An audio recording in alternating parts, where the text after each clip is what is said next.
போட்டிங்களா? ரெக்கார்ட் போட்டேன். சரிங்க ஐயா. இப்போ இந்த எல்லாரும் இப்போ மாயை பத்தி சொல்றாங்கல்ல, அது இப்போ உலகம்லாம் பொய் அப்படின்னு சொல்றாங்க.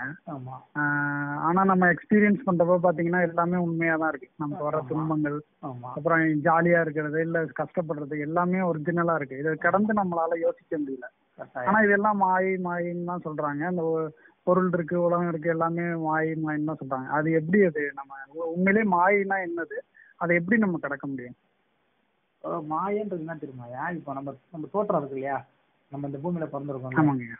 சுமார் பேச்சுக்கிட்டு பூமி, இப்போ இந்த பிக் பேங் தியரின்றது, பிளஸ் இந்த அண்டங்கள், அணுக்கள், ஸ்டார்ஸ், பால்வெளி, அதுக்கப்புறம் அதுக்கு மேல என்னன்னா சொல்றாங்க எல்லாமே, இது எல்லாமே மாயின் உருவம் தான். மாயன்றது என்ன அர்த்தம் கேட்டா, படம்னு சொல்றது தெரியுமா? படம், கதை, மாய, இது மூணுமே ஒரே பொருள்.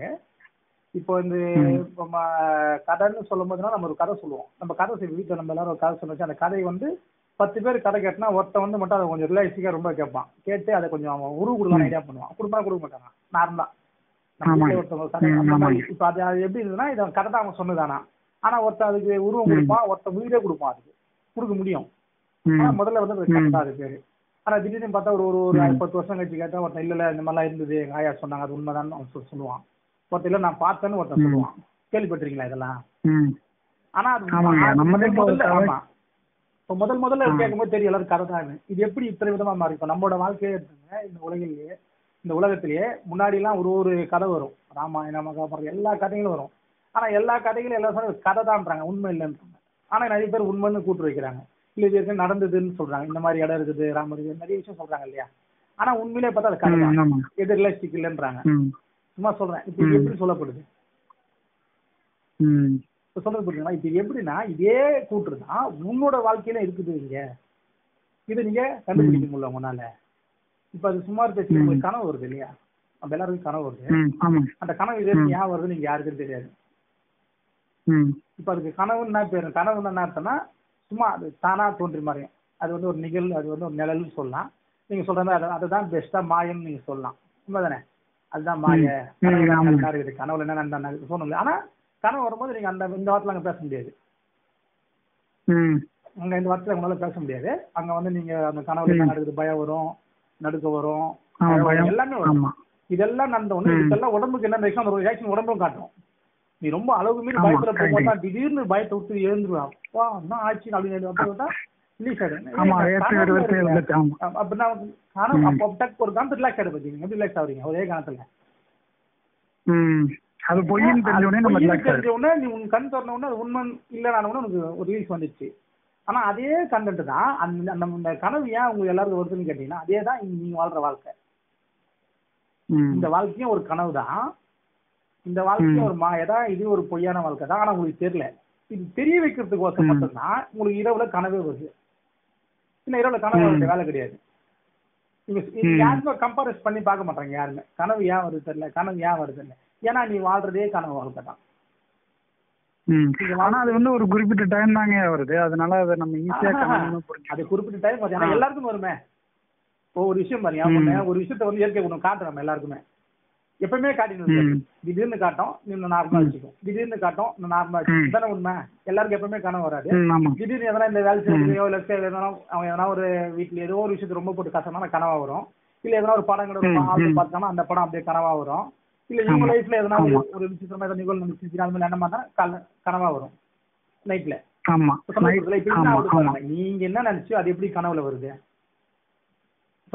அதே போலதான் நீ அந்த வாழ்க்கையை வாழ்றதுக்கு முன்னாடி மட்டும் கனவு வந்து அந்த கனவு தான் இந்த வாழ்க்கை வந்துருக்கு உண்மையா. எப்படி நீங்க இங்க நீ நினைச்சது உனக்குள்ள கனவா போய் உண்மையா தோற்றாச்சு, அதுல போய் நீ வாழ்ற மாதிரி இல்லாம பட்டு ஐயோ கனவு ரொம்ப வெளியே வந்து நீ எப்படி அதை ரிலேஸ் பண்றியோ, அதே மாதிரி இந்த ஒரு வாழ்க்கை உனக்கு அப்படி அமைப்பட்டிருக்கான். இங்க எல்லாமே மாயன்னு ஒரு கண்ணு சொல்றாங்க இல்லையா? இந்த மாயை எது பெரிய மாயன்னு கேட்டீங்கன்னா, உண்மையிலே சொன்னா நீங்க இந்த சொல்ற இந்த உலகில் மனிதனோட வாழ்க்கை மாய அப்படின்னு சொல்றாங்க இல்லையா? அப்படி கிடையாது. இது மொத்தமே மாயதான். நீங்க சொல்ற இந்த பிக் பேங் தியரி சொல்ற இல்லையா, பெரு வெடிப்பு, அதுவே இங்க மாயதான். ஏன்னா இங்க ஒண்ணு மாயனா முழுவதும் மாயதான். அது எந்த சந்தேகமும் படாதீங்க. நீங்க நிலவு, சூரியன், அண்டம், பால்வெளி, அதுக்கப்புறம் அகண்ட ஆகாசம், பேராகாசம் எல்லாமே எது சொன்னாலும் இது எல்லாமே மாயனுக்குள்ளதான் இருக்கும், மாயக்குள்ளதான் இருக்கும். உண்மைன்ற ஒரு பொருள் இருக்குது. அந்த பொருள்கிட்ட அந்த பொருள் உனக்குள்ள இருக்குது. அந்த பொருளை இந்த மாயை நூல்ல நீ கண்டுபிடிக்கணும். அதுக்குதான் இந்த இயற்கை நடக்கிற ஒரு விளையாட்டு, அந்த இயற்கை ஏற்படுத்துற ஒரு மாயை தான் இந்த விளையாட்டுல. இது ஒரு படம்னு சொல்லலாம், இது பொய்னு சொல்ல, ஒரு கதைன்னு சொல்லலாம். அதுக்கு பேர் தான் நம்மளால மாயன்னு வச்சிருப்பான். ஏன்னா இதுதான் இங்க உண்மை. உனக்குள்ள ஒரு பொருள் இருக்குது, அந்த உண்மையை கண்டுபிடிச்சாதான் இது மாயன்னு நீ கண்டுபிடிக்கணும். தெரியும், அப்பதான் உனக்கு கனவு தெரியும், இந்த வாழ்க்கை மாயன்னு தெரியும்.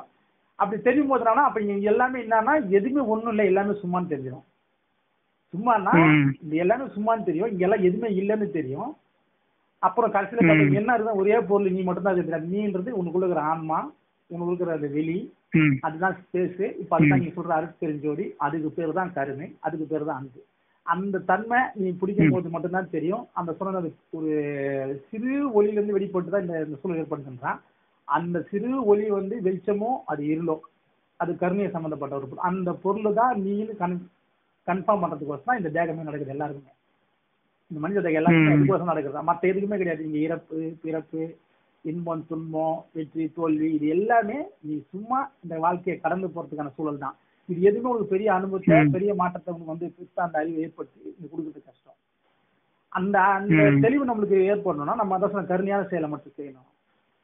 நீ கருணைன்ற ஒரு செயல்கள், அதுக்கு இங்க நடக்கிற நிகழ்வுகளை யூஸ் பண்ணிட்டு நம்ம கருணையா, அதுக்குதான் நிகழ்வுகள் நடக்குது. இன்பம் வருது, உனக்கு துன்பம் வருது, உனக்கு கஷ்டம் வருது, ஒரு மரணம் ஏற்படுறது, வலி வர்றது, இது எல்லாமே எதுக்கு நடக்குதுன்னா நீ இதுல இருந்து எப்படி இதை விட்டு வெளியே போவ, இதை விட்டு கிடப்ப. அதுக்கு உனக்கு எதனா ஒரு விஷயத்த ஒரு டேக்கில் குத்துனே இருக்கணும். எதனா ஒரு விஷயத்த உனக்கு மாற்றம் பண்ணா நீ எதனா ஒன்று யோசனை பண்ணுவே, சிந்திப்ப, எதனா ஒரு சிந்தனை. அப்போ உன்னால ஒரு மாற்றம் அடைய முடியுமா பார்க்கணுன்றதுக்கோசம் தான் இந்த கேமே இந்த மாதிரி ஒரு ட்விஸ்ட்ல நடக்குது, வேற ஒண்ணுமே கிடையாது. ஆனா நீங்க எல்லாருமே அந்த இறைவன் எது சொல்றீங்களோ இந்த பிரபஞ்சத்துல, இந்த இயற்கையில, அதுதான் நீ. அந்த உன்னதமான பொருள் தான் உனக்குள்ள இருந்து இயக்குது. இந்த உடலு உன்னை எதுவுமே பண்ணல, இந்த உடலுக்குள்ள இருக்கிற அந்த ஒரு ஆன்மான்ற ஒரு பொருள் தான் இந்த உடலை இயக்குது. நீங்க கூட இங்க யாரும் இயக்கல, ஆனா நீங்க யாருக்கும் தெரியாது. நான் தான் இயக்குறேன், நான் தான் பண்றேன், நம்ம எல்லாரும் வாழ்ந்துருக்கிறோம். ஆனா நம்ம இயக்கல, தானா இயங்குதுன்றது நம்ம யாருக்கும் நம்ம அறிவிக்க புரியல. அதெல்லாம் நீ இதை கண்டுபிடிக்கிறதுக்கோசம் தான் இந்த நிகழ்வு. அதனால இது மாயன்ற சொல்றேன்னா இது இயற்கையாவே உண்மையா எதுவுமே நடக்கல, இது எல்லாமே மாயில தான் நடக்குது.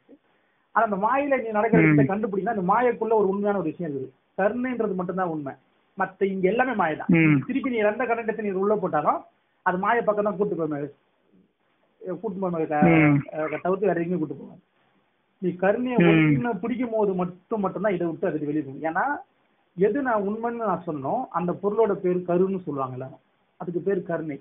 சரிங்களா? அதுதான் அந்த ஒரு சிறு புள்ளி, அந்த புள்ளில இருந்து வெளிப்பட்டு அந்த நிகழ்வு நடக்குது. அந்த சிறு புள்ளி வெடிக்கவே இல்லை, அது அப்படியே தான் இருக்குது. அது வெடிச்சதான் ஒரு மாய கிரியேட் ஆகி அதுல இருந்து தான் இந்த யூனிவர்ஸ், இந்த எக்ஸ்பெண்ட் எல்லாமே அங்கிருந்து அதுலதான் நடக்குது. அதுலதான் இந்த பூமி. இப்ப நம்ம சாப்பிடுறோம்னாங்க, சாப்பிடும் போது ஒரு சந்தோஷம் வருது. அதுல அந்த ஒரு சாதாரண சந்தோஷத்துல இருந்து இப்போ சில பேர் இந்த உடல் ஒளியா மாறி ஒரு ஆற்றல் அதிகரிச்சு ஒரு சந்தோஷம் வரும்னு வைங்க. அது வரைக்கும் எல்லாமே மாயை தான் அப்படின்னு நீங்க சொல்றீங்க. அதையும் தாண்டி ஆமா, இது எல்லாமே நீங்க இந்த மாதிரி ஒரு யோகம் பண்ணியோ, ஒரு தியானம் பண்ணியோ, தவம் பண்ணியோ ஒரு பெரிய ஆற்றல் வருதுன்னா அதுக்கு மாயதான். நீ சாப்பிட்ற உணவு சாப்பிட்ற சுவை, இது மாயன்றதுக்கு என்ன, இது எல்லாமே ஒரு கற்றுக் கொடுக்கதான் ஒன்றும் பண்ணுது. சுவையை பாத்துக்கிறியா, ஆனா சுவை அதுக்கு கட்டி தான் சுவை, எல்லாம் சுவை ருசிக்கிறல்ல, ருசிக்கும் போது ஒரு சந்தோஷம் வருது. இந்த ருசிப்பை மட்டும் எடுத்துக்கிட்டு இதுவே வாழ்க்கை வாழ்ந்துரு, அப்படி வாழக்கூடாது. நீங்க ருசி எடுக்கிற வரைக்குமோ, சந்தோஷத்தை சுகத்தை ஏற்படுத்தி வாழ்ற வரைக்கும் மட்டும் இந்த மாயன்னு யாருக்குமே தெரியாது. அது உள்ள ஒரு துக்கம் ஒண்ணு இருக்குது, அது உள்ள வலின்னு ஒண்ணு இருக்குது, இதுக்குள்ள அன்பு கருணைன்னு ஒண்ணு இருக்கு. இதுக்குள்ள நீ போவ அப்படின்னா இந்த வாழ்க்கையோட தன்மை புரிஞ்சுக்கலாம். இந்த வாழ்க்கையோட தன்மைன்றது உங்களோட தகுதி தன்மை உன்னால புரிஞ்சுக்க முடியும். அதனாலதான் கருணை ஒண்ணுதான் இருக்கு. நீ அதுல போகும்போது இப்ப நீ சாப்பிடும் போது சுவை, இதே உணவு இன்னொரு ஒருத்தர் கொடு, அந்த சுவையும் உனக்கு தெரியும், அதுல இருக்கிற சுகமும் உன்னால கண்டுபிடிக்கும். ஆனா நீ சாப்பிடும் போது சுவை மட்டும் தான் இருக்கும், ஆனா பிறகு கொடுக்கும் போது தான் உனக்குள்ள ஒரு இன்பமான ஒரு சந்தோஷம் ஒண்ணு ஏற்படும். இந்த மகிழ்ச்சியை நீ பெறும் போது மட்டும்தான் அந்த உள்ளுக்குள்ள இருக்கிற அந்த உண்மையான அந்த கருணைன்ற தன்மையில உள்ள இருக்கிற அந்த ஸ்பேஸ், அந்த அற்பெரும் ஜோதின்ற தன்மையோட அந்த ஒரு சாரத்தை உங்களால ருசிக்க முடியும். அப்படி அதை நீ டெஸ்ட் பண்ணிட்டா அப்பதான் தெரியும் நீ ஆன்மா அப்படின்ற ஒரு கண்டென்ட் ஒண்ணு. அப்படி நீ அந்த ஒரு சூழலை நீ அப்ப எடுத்துனா அப்பதான் முடியும். அதுக்குதான் இந்த கருணைன்ற ஒரு சூழல் மட்டும்தான் வழி, வேற வழி இது எல்லாமே நீ எது பண்ணாலும் நீ என்ன, நீ இந்த நிகழ்வுல நீ பறக்கிறது, கரையிறது, 4 பேருக்கு நோயை குணப்படுத்துறது, நிறைய விஷயம் நல்லது பண்ணுவது, நீ எது பண்ணாலும் சரிங்க, இது எல்லாமே மாயக்குள்ளதான் நடக்கும். ஆனா நீ கருணையா இருப்ப, நீ அன்பா இருப்ப, அந்த ஒரு செயல் மட்டும்தான் உன்னை மூலத்தன்மைக்கு கூட்டு போகும். ஏன்னா அந்த மூலம் தான் மெயின். இப்ப நம்ம சொல்ல நல்லது செஞ்சாலும் வேணா கெட்டது செஞ்சாலும் வேணா ஒரு கண்டென்ட் இருக்குது இல்லையா? அப்ப இதுல என்ன பேர் வைக்கிறது? ஏன்னா ரெண்டுமே உன்னை மாயக்குள்ளதான் வச்சிருக்கோம். மாயை விட்டு வெளியே விடாது. மாயன்றது என்னன்னா நான் சொல்றேன், நல்லது செஞ்சாலும் இந்த இயக்கத்துல ஓடும், நீ கெட்டது செஞ்சாலும் இந்த இயக்கம் நடக்கும். நீ ரெண்டுமே அந்த மாயக்குள்ளதான் உன்னால செயல்பட முடியும், நீ வெளியே போக முடியும். அப்ப இந்த இப்ப எந்த பொருள்ல உள்ளதுல உண்மை அந்த உண்மைங்கிறது வந்து கருணை தான். அதை கண்டுபிடிக்கிறதுக்காக நம்ம கருணை செயல் செஞ்சு கண்டுபிடிச்சிக்கணும். ஆனா நீ கருணை செயலை கண்டுபிடிக்கலாம். அந்த கருணை செயலை செஞ்சு கண்டுபிடிக்கும் போது கருணை கூட எங்க செய்யலாம் எங்க செய்யக்கூடாது அந்த சூழல் எல்லாம் உனக்கு அந்த கருணையான செயல் கற்றுக் கொடுக்கும். இங்க அது யாருக்கும் தெரியாது. யோகம் பண்ணா தவம் பண்ணா தியானம் பண்ணா நம்ம அந்த தன்மை எடுத்துலாம்னு நினைக்கிறோம் இல்லையா? ஜீவகாரணி ஒண்ணு பண்ணா மட்டும்தான் அந்த உண்மையான சுத்த அறிவு அப்படின்ற ஒண்ணு மட்டும் வந்து விளக்கப்படும். அப்ப மட்டும்தான் உன்னால அந்த கிளியரான தன்மையை உன்னால புரிஞ்சு எங்க செய்யலாம் எங்க எதை செய்யக்கூடாது. இப்ப எல்லாத்துக்கும் ஒரு அளவோடு வச்சிருக்காங்க. உணவு சாப்பிட்டா அளவா சாப்பிடணும், படிச்சா கூட ஒரு அளவோட படி, பணம் சேர்த்து அளவா சரி அளவு கிடைக்காது. அதே போலதான் ஜீவகாரணத்துக்கு மட்டும் அளவு இல்லை, ஆனா இடம் பொருள்னு ஒண்ணு இருக்குது. எங்க செய்யலாம் எங்க செய்யக்கூடாது, எல்லா இடத்துலயும் எல்லாமே போய் செய்யக்கூடாது இந்த பூமியை பொறுத்த வரைக்கும். நான் அதோட அளவுகோல்ன்றதான் ஜீவகாரண்யமே நீ செஞ்சாலும் இந்த இடத்துல செய்யக்கூடாது சூழல், அந்த சூழலை செய்யக்கூடாதுன்னு செய்யக்கூடாது. இல்ல நாங்க போய் செய்யணும்னா அங்க போய் நீ செஞ்சு அந்த சூழலை நீயே கெட்ட பேர் வாங்க, உனக்கு ரொம்ப துன்பத்துக்கு உண்டாகும். ஆனா நீ செஞ்சது கருணையான செயல் தான். அப்படி என்ன கேட்பேன், நான் கருணையான செஞ்சு எனக்கு அந்த கஷ்டம் வரணும் ஒரு கேள்வி கேட்பீங்க. இதுதான் ஒரு ஒரு விஷயம் இருக்குது. இந்த ஜீவகாரத்தை ஊன்று செய்யும் போது அந்த அறிவு உங்களுக்கு சொல்லிக் கொடுக்கும், எங்க போல எங்க போக கூடாது கத்துக் கொடுக்கும் அதுவே. ஏன்னா அதுதான் அளவுகோல். ஏன்னா நாமளும் சரி ஜீவகாரம் நானும் எல்லாம் செய்வேன், எங்க பண்ணுவாங்க பாருங்க. இதுதான் நான் சொன்னேன் இல்லையா, நடுநிலையா நிக்கணும். நன்மை செஞ்சாலும் தீமை செஞ்சாலும் ரெண்டு மேல தான். இப்ப நீ என்ன சொல்ற, நன்மை தான் செய்ய நாங்க போய் செஞ்சா எனக்கு வரும்னு கேக்குறல, அங்கதான் ஒரு விஷயம் இருக்குது. அந்த இடத்துல செய்யலாமா செய்யக்கூடாது நீ தான் டிசைட் பண்ணணும். காரணம் என்னன்னா சூழல் மாறிச்சுன்னா எப்படியாப்பட்டவனும் இந்த இடத்துல சும்மா அனுபவிப்பாங்க. சூழலுக்குள்ள போகும்போது கரெக்டா யோசனை பண்ணணும். ஏன்னா அந்த சூழலை நம்ம புரிஞ்சுக்கணும். ஆனா ஜீவகாரணியம் பண்ணும்போது இந்த அறிவு நமக்கு எடுத்து கொடுக்கும். ஏன்னா இந்த அறிவு இங்க யாருக்குமே வராது. இப்போ நல்லது செஞ்சா நமக்கு போயிடலாம் கண்ணா இருக்குது இல்லையா, தீமை செஞ்சா என்னன்னா தீமை நன்மை ஒன்று கிடையவே கிடையாதுனால புரிஞ்சுக்க முடியும். நீ தீமை சேரனை போய் திட்ட மாட்டேன், நன்மை சேரனை போய் பாராட்டியா ரொம்ப பெருசுன்னு சொல்ல மாட்டேன். ரெண்டுமே ஈக்குவலைஸா நடக்கிறதுனால புரிஞ்சுக்க முடியும். அந்த ஈக்குவலைஸ்ன்ற ஒரு தன்மை மட்டும் வரணும். எதா இருந்தாலும் ரெண்டுமே பேலன்ஸ்ல கரெக்டா இருக்குது, இங்க எல்லாமே சரியா நடக்குது அப்படின்ற ஒரு அறிவு வந்து உங்களுக்குள்ள ஏற்படும் ஜீவகாரணியம் பண்ணும் போது ஏற்படும். அதுதான் நடுநிலையான ஒரு பாயிண்ட். அந்த மையத்தை பிடிக்கும் போது மட்டும்தான் இந்த உடல்ல இருக்கிற அந்த சிற சுற்றி இருக்கிற மையத்துக்குள்ள உணர்வு நுட்பமாய் போகும். அப்படி உணர்வு நுட்பமே அங்க போயிடுச்சுன்னா அப்ப அது அங்க போய் டெஸ்ட் பண்ணவே தெரியும் இதெல்லாம் என்ன நடக்குது பூமியில, இந்த நிகழ்வு நடக்குது, இப்ப இவங்கெல்லாம் யாரு, இந்த மாதிரி ஒரு சில கண்டென்ட் நமக்கு அப்ப புரிய ஆரம்பிக்கும். அப்பதான் தெரியும் இது மாயா, ஆமா இது மாயதான், இது பொய்யா இது பொய் தான், இது கதையா இது கதை தான் உன்னால புரிஞ்சுக்க முடியும். அப்ப இங்க இறப்பு பிறப்பு இன்பம் துன்பம் எல்லாம் ஒண்ணுமே இல்லை, உன்னால மட்டும் சொல்ல முடியும் ஒண்ணுமே கிடையாதுங்க, இது எல்லாமே சும்மா தான் நடக்குது. நான் இந்த உண்மையான அறிவை தரத்துக்கோசம் இந்த இயற்கையா எனக்கு இந்த உடல் கொடுத்துட்டு இந்த உடலுக்குள்ள நான் இருந்து நான் என்ன நானே தேடி இருக்கிற சூழல் தான் இங்க நான் உண்மை. அப்ப என்ன நீயே தேடுறதுன்னா இந்த நீ எது சொன்னி அந்த பெருவெடி உருவாச்சு பிக் பேங் தியரி அந்த மெயினான புள்ளி, அந்த புள்ளி தான் நீன்னு உணர்த்துக்கோசம் இந்த உலகில் வாழ்க்கையை நடக்குதுன்னு நீங்க எல்லாரும் மீதி நடக்கிறது. இது எல்லாமே வெறும் மாயன்றதுனா உண்மை, இது எந்த மாற்றமும் கிடையாது. ஆனா நீங்க அந்த ஜீவகாரணியம் பண்ணும்போது தான் இப்ப நான் சொல்ற அறிவு உங்களுக்கு வரும். ஏன்னா இந்த ஜீவகாரணத்துக்குள்ளதான் இந்த மொத்தத்தின் மூலமே. அப்ப அதுக்கு பேர் இருக்கு, அதுக்கு ஏன் கருணைன்னு பேருனா அதுக்கு பேர் தான் கரு. எந்த ஒரு பொருளா இருந்தாலும் அந்த கருவுக்குள்ள போகும்போது அதுல உண்மையான தன்மை இருக்கும், அதுதான் முதல் தன்மை.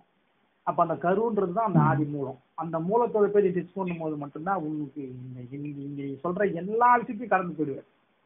எல்லாத்த பத்தி உன்னால யோசனை பண்ண முடியும், சிந்திக்க முடியும், தெரிஞ்சுக்க முடியும். எது குத்தாலும் அதை பெருசா அக்செப்ட் பண்ண மாட்டேன், அதையும் நீ கடந்து போயின்னு இருப்ப. ஏன்னா அந்த அறிவு அங்கதான் வேலை செய்யுது. அந்த சுத்தமான அறிவுன்றது அந்த இடத்துல தான் இருக்கு. ஏன்னா இந்த மாயன்றது பேருக்கு கதைன்னு சொன்னோம் இல்லையா, இப்ப கதைக்குள்ள நம்ம எல்லாரும் வந்துக்கிறோம். அப்ப கதைன்றது எப்படி இருக்கும், இப்ப கதைக்குள்ள வந்து நம்ம எவ்வளவு தம் கண்டோம். ஏன்னா கதைன்னு தெரியல நம்ம யாருக்கும், இது மாயன்னு தெரியல நம்ம யாருக்கும், இது விளையாட்டுன்னு தெரியல நம்ம யாருக்கும், இது பொய்ன்னு நம்ம யாருக்கும் தெரியல. இது தெரியணும், இது தெரிஞ்சா இந்த வாழ்க்கையோட தன்மையை முடிஞ்சிடும். இது அறிவுதான் நம்மளோட இந்த மனித தேகத்துக்கான முக்கியமான ஒரு இலக்கு. இந்த இலக்கு தெரியாம நம்ம என்ன பண்றோம், நார்மல் உலகில் வாழ்க்கை, குடும்பம், குழந்தை, குட்டி, இன்பம் துன்பம், கஷ்டம் நஷ்டம், இதை பத்தியே வாழ்க்கை ஓடுது. ஆனா இதை பத்தி நீ ஓடுற வரைக்கும் நிக்கவே நிக்காது, மீண்டும் மீண்டும் ரிட்டர்ன்ல வந்துன்னே இருக்கும். இதை பத்தி உங்களுக்கு புரிதல் வரணும்னா நீ இறங்கி அன்பா எல்லா ஜீவராசிகளை கருமையான செயலை செய்யணும், எல்லாத்தையும் அதை கொடுக்குறது, எல்லாத்தையும் அன்பா பார்க்கணும், எல்லாரும் உன்ன மாதிரி நீ பார்க்கணும். ஏன்னா இது நான் சொல்றது எல்லாமே உண்மை. இது எப்படின்னா இந்த மாயக்குள்ள நீங்க இருக்கிறீங்க, இந்த கதைக்குள்ள நீங்க இருக்கிறீங்க, இந்த பொய்க்குள்ள நீங்க இருக்கிறீங்க. ஆனா இதை என்ன பண்ற, இதை உண்மன் நம்பி இதை விட்டு பயப்படுற, எனக்கு வேணும் எனக்கு வேணும் சுயநலமான ஒரு வாழ்க்கையை வாழ்ற, தனக்குன்னு எல்லாத்தையும் எடுத்து வச்சுக்க, அவ யாரோ நீ யாரோ நினைக்கிறேன். இப்படி நினைக்கும் போது என்னன்னா இந்த மாயை இன்னும் பெருசா கால் செய்யும். ஒருத்தனை பார்த்து இங்க யாரோ யாரும் நினைக்கிறேன் இல்லையா, சுயநலமா செஞ்சு சின்ன வரும்போது உன்னை தனியா பிரிக்கும். உன்னை தனியா பிரிக்கும் போது நீ ஒண்ணு உருவாக்குவ, அதுல இருந்து ஒண்ணு உருவாக்கி திருப்பி இன்னொன்னு உருவாக்கும். அப்படிதான் இந்த இதுவே உருவாயிடுச்சு. இந்த மாயை அதிகமா ஈஸியா முடிக்க கேம் சிம்பிளா ஆரம்பிச்சுது. ஒருத்தருக்கு ஒருத்தருக்கு இந்த இது அந்த பயத்தை மட்டும் நம்ம இது வந்து இப்ப இந்த பயத்தினால இது நம்ம கிட்ட காட்ட வேண்டிய உண்மையே அந்த மாயை மறைக்குது. நீயே அதை விட்டு வெளியே போற, இது இல்ல இது சரியில்லை பயந்து வெளியே போகும்போது இன்னொரு விஷயம் கிரியேட் பண்ற, இது சேஃப்டியா இருக்குன்னு போற, அதுல இருந்து திருப்பி ஒண்ணு உருவாக்குற. இது இப்படிதான் நடந்து போகுது தவிர்த்து. ஏன்னா இது ஒண்ணு நம்ம தான் சொல்றோம், கருணைன்னு போகும்போது எல்லாரும் ஒன்னா போறேன், ஒருத்தனை பார்த்து பயப்பட மாட்டேன். இல்லைன்னா அந்த மாயக்குள்ளே நீ ஒரு ஒன்று சேர்றீங்க நீங்க எல்லாரும். இப்போ மாயோடய ஒன்று சேர்ந்து அந்த கருணையான தன்மைகளை போகும்போது அந்த மாயை வந்து உங்களுக்கு திருப்பி ஒன்று கிரியேட் பண்றதுக்கு அலோவ் பண்ணாது ஆட்டோமேட்டிக்கா. ஏன்னா நீ கருணைக்குள்ள போற இல்லையா, கருணைன்றது ஒரு கரு. எனக்கு என்னோட பாயிண்டே அதுதான். நீ அதை நீ கையில பிடிக்கும் போது நான் உனக்கு அடுத்ததை நான் இது பண்ண மாட்டேன். அதே உன்னோட தன்மையை நல்ல என்ன உண்மையான தன்மை அந்த தன்மைக்குள்ள நான் கட்டாயம் கொண்டு போயிடுவேன். அந்த அறிவு உங்கள்கிட்ட நான் கொடுத்துருவேன். இப்ப அந்த அறிவு எனக்கு வந்துருக்கு இல்லையா, இப்ப இந்த அளவுக்கு என்னால சிந்திக்க முடியுது, இதை பத்தி என்னால பேச முடியுதுன்னா காரணம் எங்க எல்லாருமே அப்படி தெரியாம தான் தனக்கு எடுத்து வைக்கிறது. அவங்க யாரோ நான் யாரோ எனக்கு ஒன்று கல்யாணம் பண்ணணும், எனக்கு ஒரு குழந்தை வேணும், எனக்கு என் சங்கதி என் குடும்பம் என் வாழ்க்கை நீங்க சொல்லும் போது பாருங்க, இந்த மாயை ஒன்னா இருக்கிறத பலவா பிரிக்கிறாங்க எல்லாரும் சேர்ந்து. நீ பிரிக்க பிரிக்க பிரிக்க பிரிக்க பிரிக்கணும்னா இது இன்னும் அதிகமான துன்பத்தை ஏற்படுத்தின தவிர்த்து இன்பத்தை கொடுக்காது. ஆனா சேர்க்க சேர்க்க சேர்க்க சேர்க்க எல்லாமே ஒரு கூட்டுக்குள்ள வரும்போது தான் இது மாயை நம்மளால கண்டுபிடிக்க முடியும். அப்படி கண்டுபிடிக்கணும்னா தான் நீ கருணையில உள்ள போகும்போது இப்ப பாருங்க, நான் எல்லா ஜீவராசியும் ஒன்றுக்கு போறோம், நாய்கிட்ட பறவை கிட்ட எல்லா எந்தெந்த ஜீவராசி நம்ம கண்ணெதிர போது எல்லா ஜீவராசியும் நம்ம மிங்கிலாகி போகும்போது அதுவும் மாய நானும் மாய ரெண்டுமே ஒண்ணு சேரணும். ஒண்ணு சேரும்போது அதுக்கும் ஒரு துன்பம் இருக்குது, எனக்கு துன்பம் இருக்குது. எனக்கு துன்பம் நீங்க எனக்கு ஆசை ஆகுது, அதுக்கு துன்பம் நீக்கணும்னு எனக்கு ஆசை ஆகுது. இந்த ரெண்டு ஆசையும் ஒண்ணு சேரும்போது என்ன ஆகும், ரெண்டு பொருளும் ஒன்னா கலக்கும் போது அதுல ஒரு விஷயம் வெளிப்படும். அந்த விஷயம் தான் நம்ம அறிவா வேலை செய்ய இந்த மாயை விட்டு வெளியே போறதுக்கான ரெண்டு பேரும் ஒரே சோர்ஸ் இருக்கிறோம். அதுவும் மாயில இருக்குது, நானும் மாயில இருக்கிறேன். இப்ப ரெண்டு பேரும் கலந்து உரையாடுறோம்.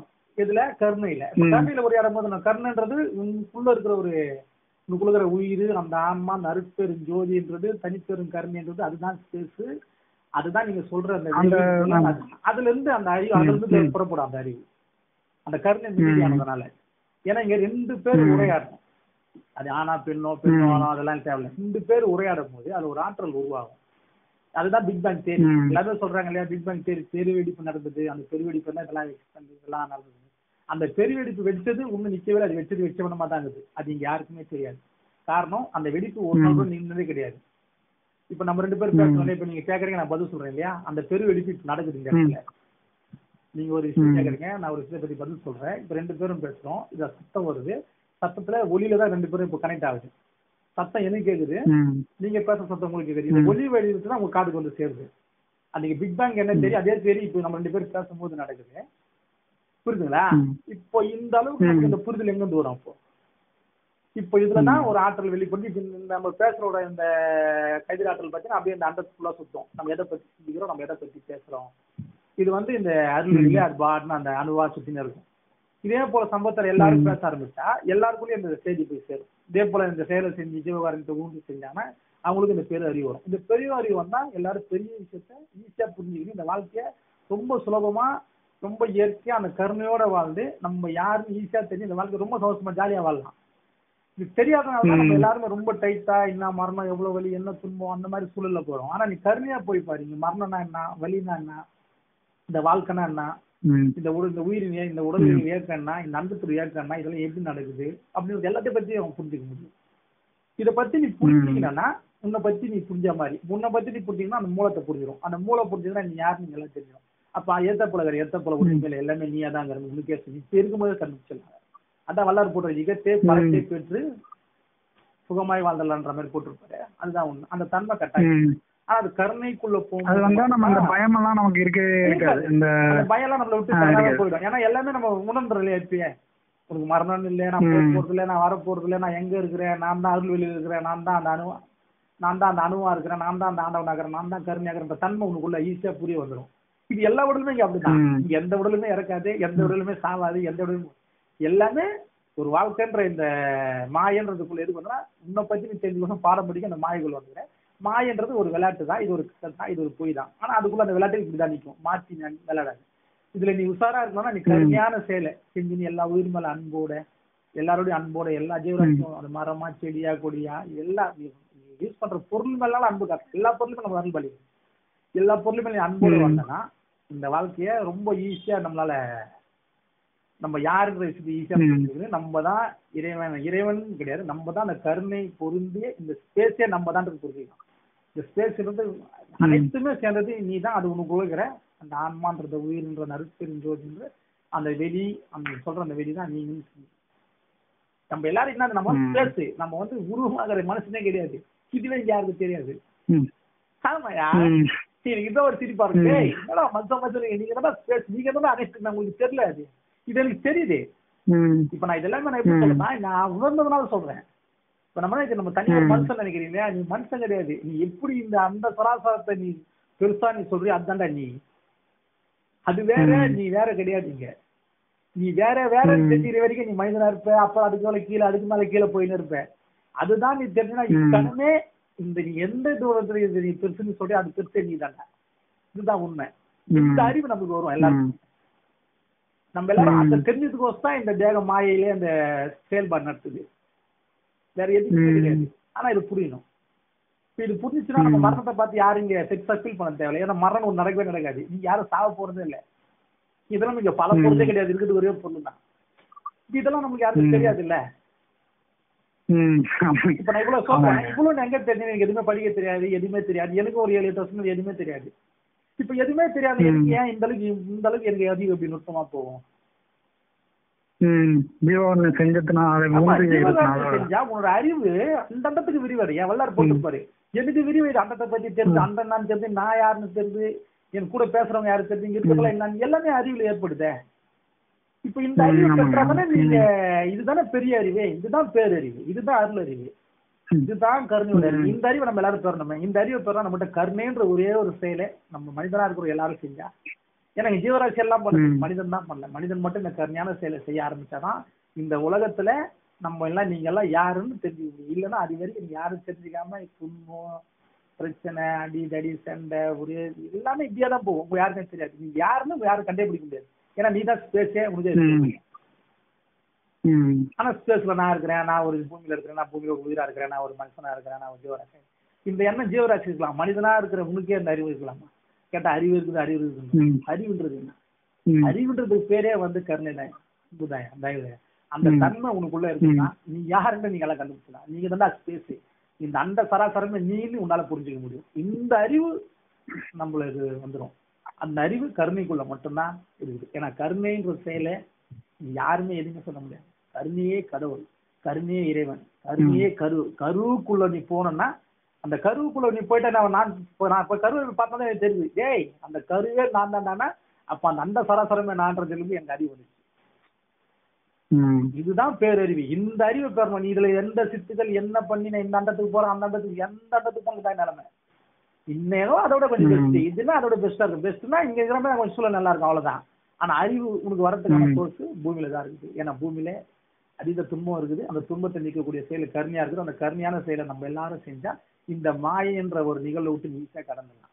கடந்த வந்து இந்த மாயவே நீ தெரிஞ்சிடும். மாயே நான் தான், உண்மையை நான் தான். அந்த அறிவை நம்மளால பெற முடியும். ஆனா அதுக்கு கருணைன்ற ஒரு செயல் மட்டும் தான் முக்கியம். வேற எதுவுமே இங்க வேண்டாம். எல்லாரும் சுகமா இந்த வாழ்க்கையை வாழ்ந்துன்னு, குடும்பத்தோட வாழ்ந்துன்னு, பிற உயிரை கொண்டு சாப்பிடாம கருணையான செயலை செஞ்சு வாழ்ந்தாங்கன்னா இந்த நான் சொன்ன இந்த அறிவை எல்லாரும் புரிஞ்சுக்கலாம். இங்க இறப்பு, பிறப்பு, இன்பம், துன்பம் எதுவுமே இல்லை இந்த இடத்துல. இங்க எல்லாருமே ஸ்பேஸ் வேற. ஏதோ ஒரு நம்ம வந்து ஜீவராசியா இருக்கணும், எதுவுமே இல்லைன்னு உங்களுக்கு புரிய வந்தோம். இந்த அறிவு உள்ளுக்குள்ள வர ஆரம்பிச்சு. இந்த அறிவு வந்தாதான் நம்ம இந்த வாழ்க்கை மரணம் இல்லாத பெருவாள்ன்றது இதுதான். வேற ஒண்ணும் இல்லை. நீ தானே ஸ்பேஸ்ன்னு உன்னால உணர முடியும்னா அப்ப என்ன ஆகும்? ஸ்பேஸுக்கு வருமா மரணம்?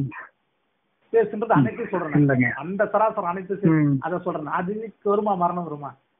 அதுதான் நீ இந்த நிகழ்வே நடக்குது, வேற எதுக்குமே நடக்குது. தெரியும் எல்லாருக்கும். இது தெரிஞ்சிச்சுன்னா இந்த வாழ்க்கையோட ஒரு பெரிய சந்தோஷத்துக்குள்ள போயிடும். இன்னும் எவ்வளவு சந்தோஷம் இருக்கும், இன்னும் அன்பு அதிகமாயிடும், கருணை அதிகமாயிடும். ஆனதுக்கு அப்புறம் வாழ்க்கை இன்னும் சுகமா இருக்கும், சரியான சந்தோஷம் இருக்கும். இந்த சந்தோஷம் எல்லாரும் பெறணும். அதுக்கு கருணையான ஒரு செயலை மட்டும் எல்லாரும் ஊன்றி செய்யணும். வல்லார் சொன்ன அந்த எல்லா உயிரை பார்க்கும்போது தன் உயிர் போல் எண்ணக்கூடிய தகுதி வந்தா இந்த மாற்றம் வரும். நான் தெரியாம இந்த தகுதி எந்த உயிரை பார்த்தாலும் என்ன மாதிரியே தெரியுது. எனக்கு செயலை செஞ்சு அந்த அனுபவம் பெற்று இப்ப தெரிஞ்சு எனக்கு ரொம்ப ஈஸியாகிடுச்சு. இப்ப எல்லா உயிரும் நானே சொல்லுவேன். நான் என் உயிர் போய் திருத்துன்னு சொல்ல தேவை, எல்லாமே நான் தான் சொல்ல முடியாது சொல்ல முடியும். காரணம் அந்த பேரறிவை உள்ளுக்குள்ள வந்ததுனால காரணம் அந்த அறிவு எதுவுமே நமக்குள்ளதான் இருக்குது. அந்த அறிவு தான் உயிரா இருக்குது. அந்த அறிவு தான் ஆன்மாவா இருக்குது. அந்த அறிவு தான் கருணையா இருக்குது. அந்த கருணை மிகுதியானால் இப்ப எதெல்லாம் நான் இருக்குதுன்னு சொன்னோம் அது மிகுதியானதான் அதை பத்தி புரிஞ்சுக்க முடியும். அது மிகுதியாம அதை பத்தி புரிஞ்சுக்க முடியுமா? கருணையை பத்தி தான் தெரியணும். கருணை தான் நீ அது நீ செய்யாம எனக்கு அதை பத்தி தெரியணும் எப்படி செய்யும்? எதை படிச்சா என்ன அறிவு இருக்குமோ அதை தான் படிக்கணும். ஆனா அதுதான் அந்த அறிவா இருக்கு. அந்த அறிவுன்றது கருணையா இருக்குது. அந்த கருணையான செயலை நீ செஞ்சனா அந்த அறிவு வெளிப்பட போகுது. வெளிப்பட்டா நீ யாருன்றது இந்த உலகமே யாருன்றது எல்லாருக்குமே தெரியும். தெரிஞ்சுன்னா அந்த வாழ்க்கைய சுகமா சந்தோஷமா வாழலாம். இல்லைன்னா எதுவுமே தெரியாத தனக்கு தானே சண்டை போட்டு இந்த மாதிரி வாழ்க்கைய இங்கதான் வாழ்க்கை. அதுதான் இந்த இடத்தோட பேரு மாயம், பொய், கதை. இது உண்மையிலே பொய், மாய, கதை தான். ஆனா இதுக்குள்ள ஒரு உண்மை இருக்கு. அது நம்மளுக்கு உள்ளது அந்த உயிர், ஆன்மா, அந்த கருணையா இருக்கு. அது அந்த கருணையை அந்த தன்மை நீ புரிஞ்சுக்கணும். நீ தான் ஸ்பேஸ் நீ தெரிஞ்சுக்கணும். நீ தான் அனைத்துமே நீ தெரிஞ்சுக்கணும்னா நீ கருணையான செயலை மூன்று செய்யும்போது இந்த மாயை விட்டு ஈஸியா விளைவிக்கலாம்.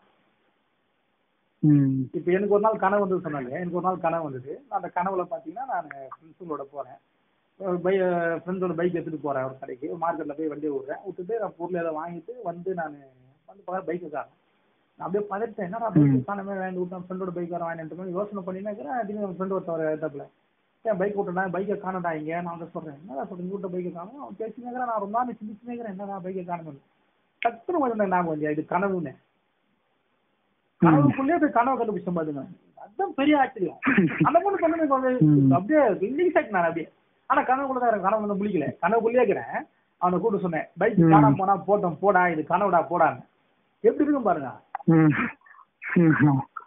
அந்த மாதிரிதான் இந்த வாழ்க்கை எல்லாருக்கும். இது வெறும் கனவான வாழ்க்கை தான். ஆனா இது உண்மை நம்பி வாழ்றோம். இது உண்மை இல்லை இது கனவுன்னு எனக்கு தெரியுமா நீ கருமையான செயலை ரொம்ப டீப்பா செஞ்சீங்கன்னா இது கனவு, இது மாய, இது பொய்ன்னு நிரூபிச்சலாம் எல்லாரும். எதுக்கோசமே நீ ஃபீல் பண்ண தேவையில்ல. இறப்பு பிறப்பு எதை பத்தி கவலைப்பட தேவையில்ல. ஏய் இதுவே மாயலா இதுல சும்மா அந்த எண்ணம் உங்களுக்குள்ள ஏற்பட்டுரும். எனக்கு ஏற்படுது அந்த மாதிரி மாட்டி. நான் அடிக்கடி அந்த மாதிரி தூங்கும் போது கனவுலயே போயிட்டு விழிப்பு வர இறங்க சொல்ல உருவாக்குவேன். உருவாக்கி நான் அதுல போய் கொஞ்சம் என்ஜாய் பண்ணுவேன். நல்லா இருக்கும் அது. இப்ப இங்க அதுதான் தெரியுது. இப்ப இந்த விளையாட்டு யாரு விளையாடுறா பாருங்க. நானே அதை ரெடி பண்ணி நானே கனவு கிரியேட் பண்ணி நானே கனவுல போய் நானே விளையாடுறேன். சொந்த இந்த உலகத்தின் இயக்கமே அப்படிதான் நடக்குது. அவனே உருவாக்கி அவனே கனவா மாறி அவனே இதுக்குள்ள வந்து விளையாடுறான். ஆனா அவன் விளையாட வந்தவன் இங்க விளையாட வந்தவொடனே அந்த மாயக்குள்ள இந்த மாயை வந்து கொஞ்சம் அதிகமா கிரியேட் பண்ணோன்னு உண்மை நம்பி இதுக்குள்ளே எல்லாரும் விளையாடுற மாதிரி இருக்குது. இதெல்லாம் ஒரு விளையாட்டு தான், வேற ஒண்ணுமே கிடையாது. அது சூப்பரா இருக்கும். ஆனா அந்த கருமையான செயலை சேர்ந்து விட்டு வெளியே வரும்போது தெரியும் இங்க எல்லாமே சும்மாதான், இங்க எல்லாமே சும்மாதான் அப்படின்னு புரியும். என்ன சொல்ல போனா இது இறைவன் நம்ம இறைவனா இருக்கோம். இறைவனா இருந்து கனவு கண்டு அதுக்குள்ள நடக்கிறது தான் இதெல்லாம். ஆமா அதுக்குள்ள நடக்கிறதா இதெல்லாம். ஆனா நீ எல்லாமே இதை நம்மளால புரிஞ்சுக்கணும். ஆனா கருமையான செயல் உள்ள போகும்போது மட்டும்தான் அது என்னால வலி தாங்க முடியல, எனக்கு துன்பம் இருக்குது தாங்க முடியல. அதே போல எல்லா ஜீவராசி இருக்குது. அதை போய் நான் ஏதோ நீக்க போறேன், என்னால முடிஞ்சது பச்சா மருந்து வைக்க போறேன், உடம்புல தண்ணி குடிக்குது, இந்த மாதிரிலாம் நம்ம செய்யும்போது ஆட்டோமேட்டிக்கா உனக்குள்ள இருக்கிற அந்த அறிவு வேலை செய்ய ஆரம்பிச்சிடும். இப்ப நான் பேசும்போதே இந்த இடத்த பத்தி எனக்கு அக்கறையே இல்ல கவலையே இல்லாத மாதிரி ஒரு ஃபீலிங் இருக்கு. ஒண்ணுமே இல்ல சும்மா தானே அப்படின்ற எண்ணம் வருது. ஆனா ஓடினா கூட என்னன்னா அந்த வலி இருக்குது இல்லையா, அந்த ஒரு காசு என்னோட மெயின் மட்டும் திருப்பி இதை பத்தி எல்லாமே தெரிஞ்சு புரிஞ்சு போன இது மொத்தத்தையே மாத்தணும்ன்ற எண்ணம் என்னால முடியும்ன்ற எண்ணம் தோணுது. அதனால நம்ம இதுல இன்னும் கொஞ்சம் ஊன்றி போலாம். இன்னும் அந்த கருமையான செயலை சொல்லி விட்டு எல்லாரும் இதே விஷயத்த ரிப்பீட்டடா சொன்னா இந்த மாயவே நம்ம நிறுத்திட முடியும்ன்ற அளவுக்கு எண்ணம் வருது. ஆனா அந்த கருணைக்கு அவ்வளவு வலிமை இருக்குது. எல்லாரும் இந்த பூமியில போதும் அதுதான் செய்யணும். அதை செஞ்சாலும் பெரிய மாற்றம் வருவாங்க. சரிங்க நான் கட் பண்ணேன். சரிங்க.